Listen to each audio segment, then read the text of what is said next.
이제 우리가 요한계시록 17장부터 바벨론의 심판에 대한 말씀을 우리가 살펴보고 있습니다. 요한계시록에 나오는 바벨론은 구약에 나오는 고대 국가였던 바벨론을 말하는 것이 아니라고 했습니다. 이 바벨론이 상징하는 것은 바로 하나님을 대적하는 이 세상의 나라, 이 세상의 문화, 이 세상의 정신, 그 모든 것을 포괄하는 것이 바로 이 바벨론이라고 했습니다. 하나님을 대적하는 이 세상의 정신과 문화와 삶, 이 모든 것을 포괄하는 것이죠. 그래서 바벨론이 무너지면서 바벨론의 정신을 따르던 모든 사람들도 멸망하게 될 것이라는 것을 가르쳐 주고 있습니다. 또 이 바벨론은 음료로도 이렇게 표현이 되었습니다.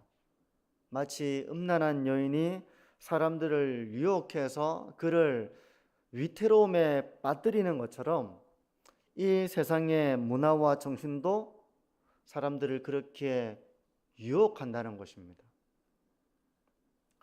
그 하나의 예로 이제 성공이 인생의 목표다. 예를 들면 이제 이런 가치들을 따르게 한다는 것이죠. 그래서 성공하는 것이 세상이 말하는 그 성공을 이루는 것이 인생의 가장 중요한 가치구나, 목표구나, 이런 가치관에 젖어들어서 세상이 추구하는 바를 따라가도록 한다는 것입니다. 물질적인 풍요로움이 그 자체가 악이 되는 것은 아닙니다. 또 다른 사람들보다 좀 더 영향력 있는 자리에 앉는 것도 그 자체로 악이 되는 것은 아닙니다. 하지만 그것을 최고의 삶의 목적으로 삼을 때, 최고의 가치로 삼을 때 그것들은 하나님을 대신하는 우상이 되고 만다는 것입니다. 하나님보다 더 사랑하고 더 큰 가치를 부여하고 그것이 우선순위가 되고 그것을 위해서 자기의 삶을 이렇게 드리는 이 삶은 그 자체로 우상이 되고 마는 것입니다. 근데 이 세상은, 바벨론은 사람들이 그런 우상을 세우고 그것들을 추구하며 살도록, 그것을 동경하며 살도록 유혹한다는 것입니다. 이게 바로 바벨론이 상징하는 바라고 했습니다. 오늘 본문 속에서 우리가 알 수 있는 것은요, 이 바벨론이 멸망하는 구체적인 이유들에 대해서 오늘 본문은 말씀하고 있는데, 바벨론이 멸망하는 건 당연하죠. 죄 때문입니다.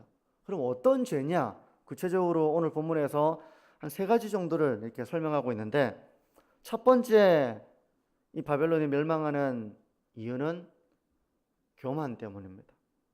23절 중반절을 보십시오. 너의 상인들은 하는 부분이 있죠. 너의 상인들은 땅의 왕족들이라, 이렇게 말씀을 하고 있습니다. 상인들은 왕족들이다 라고 하는 것은, 상인은 왕족이 아닙니다. 왕이 아닙니다. 하지만 이 상업 활동을 통해서 막대한 부를 축적한 이들이 스스로를 왕족과 같은 자로 스스로를 여겼다는 것입니다. 이것이 바로 바벨론에서 살아가는 사람들의 특징이 된다는 것입니다. 상인이든 그 어떤 사람들이든 그들은 자신이 축적한 재산과 부로 스스로를 존귀한 자라고 여겼다는 것입니다. 이상훈 교수님은 이제 이렇게 설명을 하는데요. 한번 들어보십시오. 바벨론이나 이 세상 나라가 멸망할 수밖에 없는 것은 그들이 하나님 앞에서 교만하여 위대한 자라고 말하고 자기 영화를 꾀했기 때문입니다. 이처럼 교만은 패망의 선봉입니다. 우리 성도님들은 상인들이 왕족과 같은 권세를 누리는 것을 이제 직접적으로 보지 못했다 할지라도 우리가 간접적으로 미디어를 통해서 이제 그런 것들을 접할 때가 있죠. 대기업의 이런 총수 가족들이 한 번씩 이렇게 뉴스에 보도될 때가 있습니다. 웬만하면 비리가 있어도 다 그것을 이렇게 터지지 않도록 수를 쓰겠지만, 국민적인 공분을 사는 이 사건이 공개적으로 이루어지면 이제 막으려고 해도 막을 수가 없게 되는 것이죠. 그 사람들의 이야기를 이제 우리가 보도를 통해서 보면 스스로를 왕이라고 여기는 사람들이구나 라는 것을 우리가 확인하게 됩니다. 자기들이 채용을 한 사람들을 거의 종으로 부리듯이 하는 그런 일들을 우리가 이제 보게 될 때가 있죠. 함부로 말합니다. 함부로 행동합니다. 왜냐하면 이 사람은 자기는 왕이고 이 사람은 자기를 위해서 일하는 하나의 일꾼이고 그냥 노예와 같은 사람으로 대우하는 그런 것들을 보면 이 사람들이 스스로를 왕족과도 같이 여기는 그런 바벨론의 정신을 따르고 있는 모습을 우리가 볼 수 있는 것입니다. 근데 이것이 꼭 뭐 대기업의 총수의 가족들만 그런 것이 아니라 남들보다 내가 좀 더 가지고 있고 좀 더 누리고 있고 하면 그것으로 자기 자신을 존귀한 자라 여겨 스스로 교만에 빠지는 이런 바벨론의 정신을 추구하는 사람들이 이 세상에는 많이 있다는 것입니다. 그런 사람들의 삶을 보면 부럽다거나 참 행복하겠다거나 이런 생각이 전혀 들지가 않아요. 우리가 이제 신앙의 눈으로 보니까 그런 거겠죠. 다른 사람들에게 조금 더 감사를 모릅니다. 모든 것이 다 마땅한 것이고 자기들을 존귀하게 여기지 못하면 자기들의 비위를 맞추지 못하면 막 화가 나가지고 그 사람을 함부로 대하는 이런 모습이 결코 행복하다고 보이지가 않습니다. 돈으로 행복을 사려고 하는 이런 모습 속에서 참된 기쁨이 있을까 하는 그런 생각을 가져봅니다. 성도 여러분, 진정한 행복은 어디에 있습니까? 성경은 마른 떡 한 조각만으로도 화목하는 것이 육선이 가득하고도 제육이 가득하고도 다투는 것보다 낫다 이렇게 말씀을 하고 있잖아요. 잠언은. 진정한 행복이라고 하는 것은 먹을 것이 가득해도 막 서로 시기하고 있고 미워하고 있고 이런 데서 진정한 행복이 있는 것이 아니라 마른 떡 한 조각만 있어도 서로 화목하는 데서 우리는 기쁨을 누릴 수 있다는 것입니다.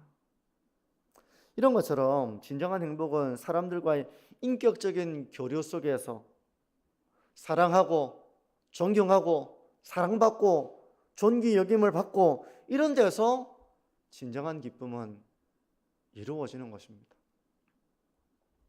돈으로 누군가를 부리고 자신의 권력으로 누군가를 굴복시켜서 행복할 수 있는 것이 아니지만 세상은 그런 것에 행복이 있다고 말하고 있는 것입니다. 성도 여러분, 돈을 버는 것은 악이 아니잖아요. 돈을 버는 것은 악이 아닙니다. 돈을 벌어야 됩니다. 우리는 청지기와 같이 가족들을 부양하고 또 가족들이 편안한 삶을 위해서 우리가 노동하고 노동의 대가를 얻는 것은 신성한 일입니다. 그런데 그걸 가장 우선순위로 두는 것을 우리가 경계해야 됩니다. 그걸 위해서 지금 내가 중요한 것을 놓쳐서는 안 됩니다. 그걸 위해서 관계가 서로 서운해지는 것을 내버려 두어서는 안 됩니다. 우리가 진정한 기쁨이라고 하는 것은 인격적인 교류와 사랑을 나누고 존귀 여김을 얻는 데서 우리가 기쁜 것이지 어느 정도 돈을 벌면 기쁘겠다, 그때까지는 모든 걸 희생하자, 그렇게 하지는 않으시기를 바랍니다. 스스로를 영화롭게 여기고 교만에 빠진 삶은 이 세상의 정신을 따르는 것입니다. 이런 삶을 잠언은 패망의 선봉이라고 말씀하고 있습니다. 성도 여러분, 우리는 바벨론의 정신을 따르는 사람들이 아니라 복음의 정신, 하나님의 백성으로서 하나님의 말씀을 따르는 사람들입니다. 이 복음의 정신은 어떤 것입니까? 나보다 남을 귀하게 여기는 마음이죠. 어떤 사람의 소유나 직업으로 그 사람을 선입견을 갖고 보는 것이 아니라 어떤 사람들이든 우리가 섬기고 사랑하는 것, 이것이 바로 복음의 정신입니다. 우리의 삶이 하나님 나라 백성다운 삶을 걸어가서 참 믿음으로 살아가고 있구나, 나를 경외하며 살아가고 있구나, 이런 하나님의 인정을 받고 그래서 하나님의 복을 누리게 되는 우리의 삶이 되기를 바랍니다. 우리가 참 복된 삶을 살아간다는 것은 많은 부분 우리가 분별력을 가지고 지각을 가지고 하나님의 뜻을 깨닫고 순종함으로 살아갈 때 우리가 참 풍성한 복을 누리게 된다는 것을 성도님들이 기억하시면 좋을 것 같아요. 또 두 번째로 바벨론이 멸망하게 된 이유는요, 첫 번째가 교만이라면 두 번째는 미혹 때문이었습니다. 그래서 23절 마지막 부분을 보시게 되면 내 복술로 말미암아 만국이 미혹되었도다 이렇게 말씀합니다. 여기서 복술이라고 하는 헬라어 원어는 마법, 마술 이런 의미입니다. 바벨론은 이렇게 마술을 써서 만국 사람들을 미혹했다는 것입니다. 무슨 마술일까요? 무슨 마술일까요? 마술이라고 하는 것은 속임수입니다. 속임수를 모르면 그게 기적같이 보이는데 속임수를 알면 그것이 눈을 속여서 저렇게 감쪽같이 진짜인 것처럼 보이게 하는구나. 알면은 그렇게 우리가 볼 수 있지만 모르면 놀라운 일이잖아요. 근데 바벨론은 그렇게 속임수를 써서 사람들로 하여금 감쪽같이 믿게 만든다는 것입니다. 미혹한다는 것입니다. 이 속임수에는 많은 것들이 포함되겠지만 대표적인 것을 하나 말하자면 황제 숭배일 것입니다. 황제 숭배. 황제 숭배가 무슨 미혹이 되겠습니까? 황제 숭배에 그들이 이것을 감쪽같이 믿게 만들려고 하는 것은 황제는 신이라는 것이죠. 황제를 숭배할 때 평화를 누릴 수 있다. 이 말은 속임수입니다. 사실이 아닙니다. 그런데 제국은 황제 숭배를 하지 않으면 경제적인 불이익을 줍니다. 시민으로서의 자격을 누리지 못하게 합니다. 여러 가지 어려움을 당하게 합니다. 그러니까 사람들은 황제는 신이 아니지만 점점점 황제를 숭배해야만 우리의 삶이 편안하고 우리가 시민으로서의 자격을 누릴 수 있고 우리의 삶이 안전하다라고 하는 신념을 점점점 가지게 되는 것입니다. 그러면서 제국에 신뢰받는 백성이 되고자 이 일에 앞장섰던 사람들도 많이 있었을 것입니다. 이런 현실은 하나의 예에 불과한데요. 바벨론을 정신을 따라야만 잘 살 수 있다. 바벨론의 정신을 거스르는 자는 이렇게 위태로운 지경에 빠지고 만다. 이런 거짓된 신념을 심어주었을 것입니다. 바벨론이 시키는 대로 살아야 평화롭고 안정된 삶을 살 수 있다라고 미혹한 것입니다. 사실은 그것이 아닌데 그것은 멸망으로 향해 가는 길인데 지금 당장 눈앞에는 그렇게 보이도록 미혹했다는 것입니다. 이것이 바로 바벨론이 행한 미혹이고 이것이 바벨론이 멸망하게 된 이유라는 것입니다. 세 번째 바벨론이 멸망하게 된 이유가 있는데요. 그것은 교회를 핍박했다는 것입니다. 24절을 보십시오. 선지자들과 성도들과 및 땅 위에서 죽임을 당한 모든 자의 피가 그 성중에서 발견되었느니라 하더라.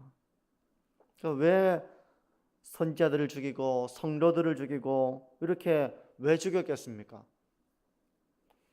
황제 숭배를 하지 않았다고 박해하고 그들의 죄악된 삶을 따르지 않는 것이 자기들을 존중히 여기지 않는다라고 하는 죄목을 덮어씌워서 미워하고 물론 처음부터 무섭게 핍박하지는 않았을 것입니다.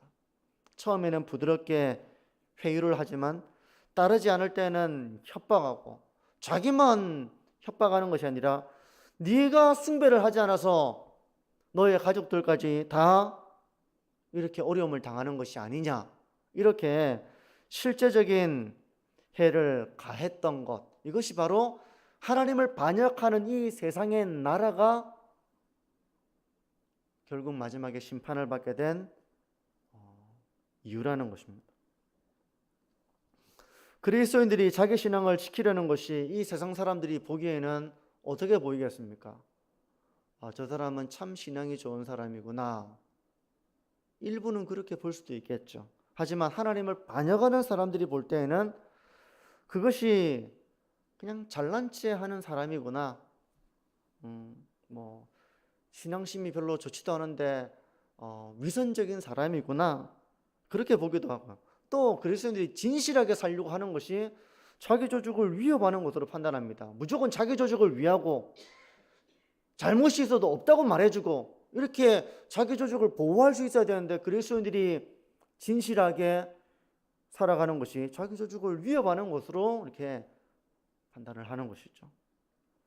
그리스도인들이 하나님을 경외하는 것이 자기들을 정죄하는 것처럼 이렇게 보였을지도 모릅니다. 어쨌든 그들의 요구를 순순히 따르지 않아요. 그들의 요구라고 하는 것은 바로 하나님을 대적하는 삶을 너희도 살아야 된다라고 말하는 거 아니겠습니까? 그런데 그리스도인들이 그렇게 살지 않는 것을 자기들을 가볍게 보고 자기들을 무시하고 존중하지 않고, 그러면 한번 맛을 봐라, 이렇게 해서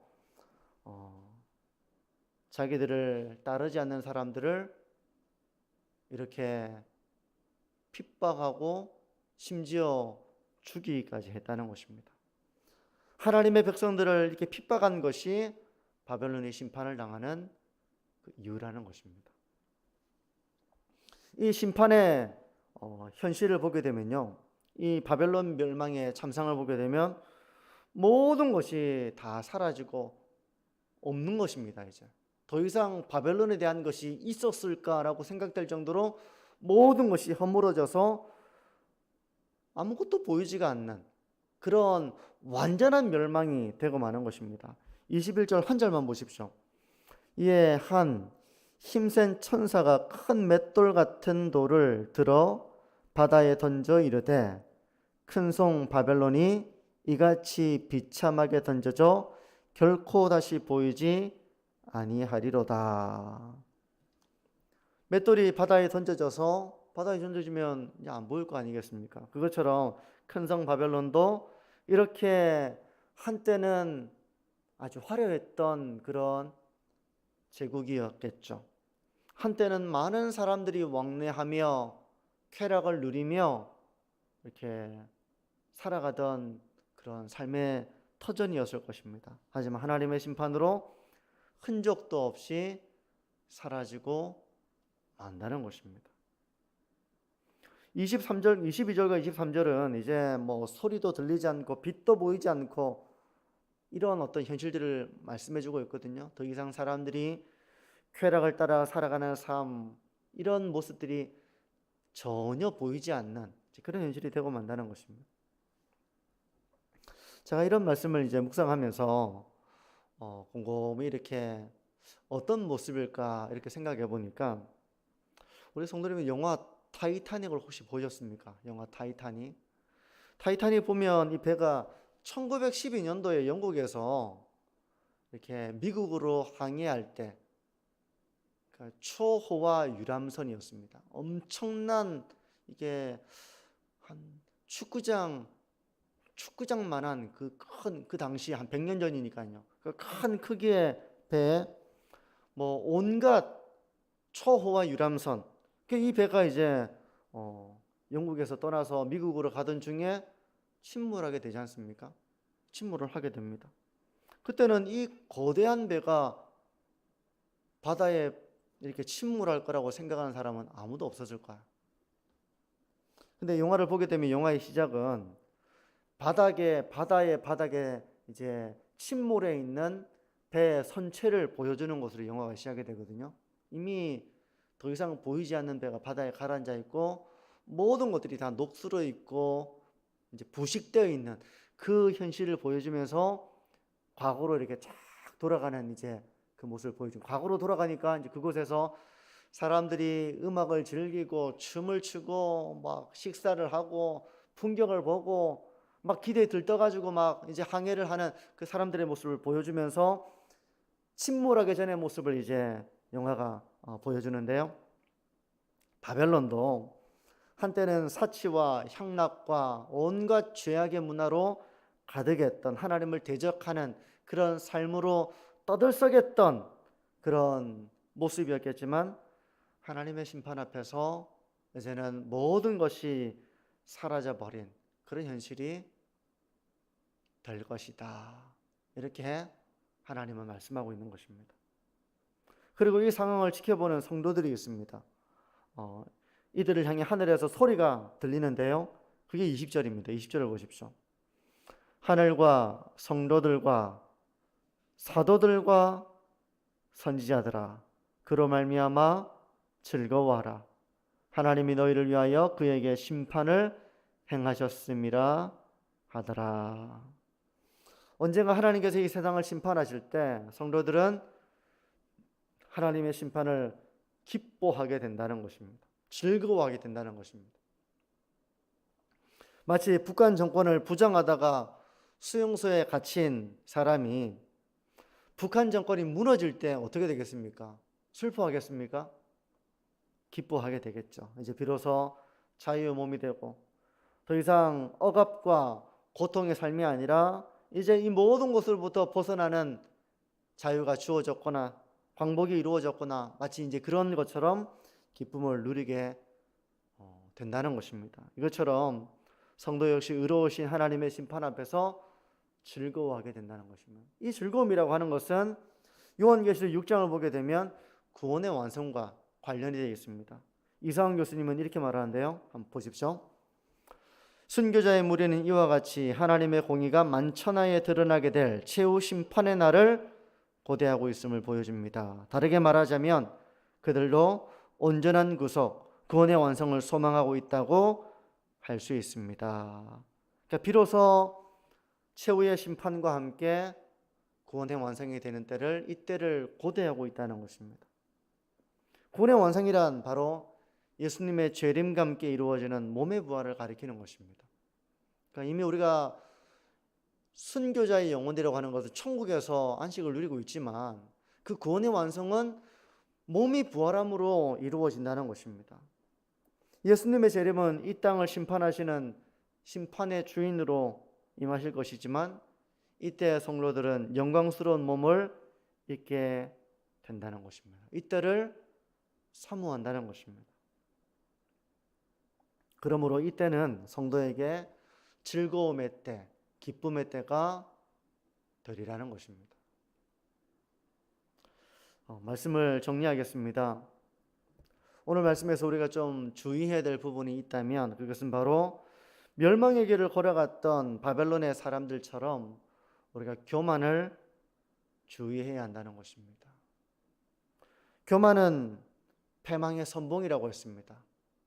스스로를 영화롭게 여기고 다른 사람들을 자기의 아래에 두려고 하는 그런 삶의 태도는 바로 교만한 모습의 가장 핵심적인 모습이라고 말할 수 있을 것입니다. 또 이 세상은 자꾸만 우리로 하여금 세상을 따르도록 미혹하고 있습니다.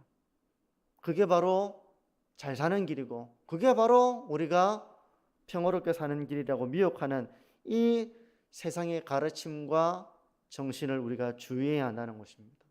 날마다 우리가 하나님의 말씀을 듣고 또 그 말씀을 읽고 하나님의 뜻을 따라 살아가도록 분별하는 것이 너무너무 중요한 것입니다. 언젠가 하나님을 떠난 이 세상은 완전히 멸망하고 흔적도 없이 사라지게 될 것이라고 성경은 말씀합니다. 이것은 이 땅의 삶을 비관하라, 모든 것이 허무하다, 이런 의미라기보다는요, 다만 하나님을 대적하는 이 세상의 문화는 모두가 멸망하고 말 것이기 때문에 언제나 이 세상을 따라서는 안 되고 하나님의 백성으로서 구별된 삶을 살아가야 된다. 세상에 추구하는 행복이 아니라, 기쁨이 아니라 그들과 구별된 기쁨을 누리며 살아가야 된다. 세상이 바라는 소망을 가지고 살아가는 것이 아니라 그들과 구별된 하나님 나라 백성으로서 소망을 가지고 살아가야 된다.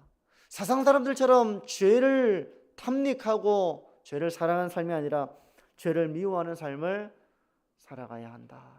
우리가 이런 것을 마음에 잘 새겨서 하나님의 심판이 이 땅에 이루어질 때 우리가 기쁨으로 주님의 오심을 맞이할 수 있는 그런 거룩한 성도의 삶으로 깨어있는 저와 우리 모든 성도님들의 삶이 되시기를 바랍니다. 기도하겠습니다.